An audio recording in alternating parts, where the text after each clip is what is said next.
Hi guys, welcome to my channel Cook with Kanika. Today I'm here with another street food recipe, that is soya chap roll. For the preparation of this, I have taken over here 4 chap which are boiled by me, and I'll cut it into pieces. Now along with that, I have grated ginger, grated garlic, 1 medium sized onion roughly chopped by me, and half tomato, capsicum, carrot and lengthwise cut onion. So let's start preparing it. First and the foremost thing which I'm going to do is cut these champs into circular portions. You can even go for lengthwise cutting of the champ pieces. Here I have taken a pan and around 5 to 6 tablespoons of oil in it. You can take any of the oil.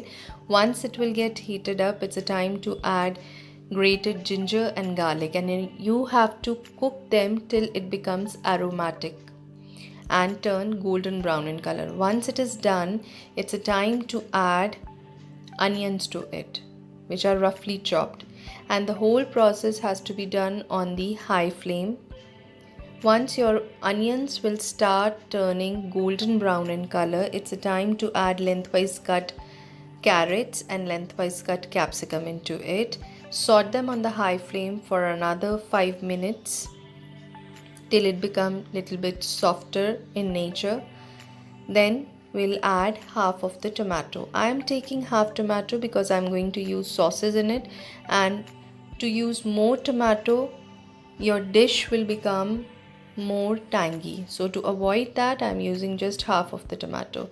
Now it's the time to add these boiled champs into it. These are already cooked, so we are not here to cook it. Rather, we are going to saute them on the high flame so that it turns brownish in color.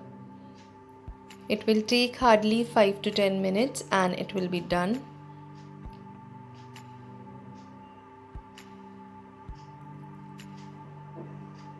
You can see very well over here, it has turned golden brown in color. Now it's a time to add sauces and other spices. The first thing which I'm going to put in this is white vinegar. Around 1 tablespoon of white vinegar I'm going to add into it. And next I'm going to put 2 tablespoons of soya sauce. Then add 1 tablespoon of green chili sauce. If you want more spicy flavor, you can even go for red chili sauce, but I'm using 1 tablespoon of green chili sauce over here. Now I'm going to add 3/4 tablespoon of salt into it and will mix it well for another 2-3 minutes on the high flame. And then I will add chili flakes to it. Chili flakes, that too I have taken half tablespoon. Again, it depends upon your taste.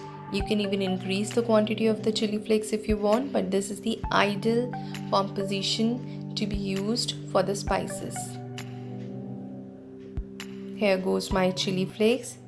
Saute them, and this is the stuffing which is ready for the roll. And for the preparation of the roll, you can go for parathas, roti or tortillas. Here I am cooking a normal paratha. I haven't used any salt in the dough, so you can adjust the salt content accordingly. I have arranged the paratha on the plate along with the food wrapper.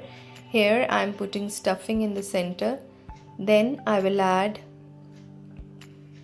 mayonnaise to it. Around 3 to 4 tablespoons of mayonnaise I am adding to it. I am not using any of the sauce at this time because I have already added sauces when I was preparing stuffing. Here goes my mayonnaise. These are eggless mayonnaise which I am using. Now is the time to add lengthwise cut onion. This is going to give a crunch to your roll. Last but not the least, I am going to sprinkle over some of the chaat masala. Now hold both of the ends of the roll and roll it like this towards the center. And next, roll this food wrapper also like this. Tuck it from the bottom, and this is the handy soya chap roll ready for you. Isn't it easy? Enjoy this soya chap recipe with your family, and don't forget to subscribe my channel.